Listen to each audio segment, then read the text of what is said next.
ഉന്നത വിദ്യാഭ്യാസ രംഗത്ത് ജോലി സാധ്യതകളുള്ള BCA, BSW, BCom തുടങ്ങിയ ഡിഗ്രി കോഴ്സുകളിലേക്ക് അഡ്മിഷൻ ആരംഭിച്ചിരിക്കുന്നു. DPOL institute of science and technology, DISAT, Nilambur. Chungathara നീതി മെഡിക്കൽസിന്റെ പൂട്ട് തകർത്ത് മോഷണം നടത്തിയ കേസിൽ തൃശൂർ സ്വദേശി അറസ്റ്റിൽ. തൃശൂർ പൊൻകുന്നം പാട്ടുരാക്കൽ സ്വദേശി പള്ളിയാലിൽ വിനോദ് ബാലകൃഷ്ണനെയാണ് എടക്കര പോലീസ് അറസ്റ്റ് ചെയ്തത്. ഷൊർണൂരിൽ നിന്നാണ് ഇയാളെ പിടികൂടിയത്. മെയ് 18 പുലർച്ചെ 2-നാണ് ചുങ്കത്ര നീതി മെഡിക്കൽസിന്റെ ഷട്ടറിന്റെ പൂട്ട് തകർത്ത് അകത്ത് കയറി 40,000 രൂപ മോഷ്ടിച്ചത്.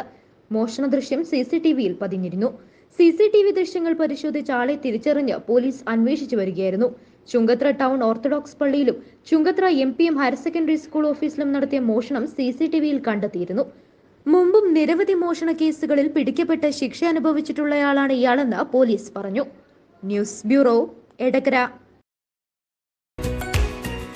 Real fruit power, real juices from Dabur.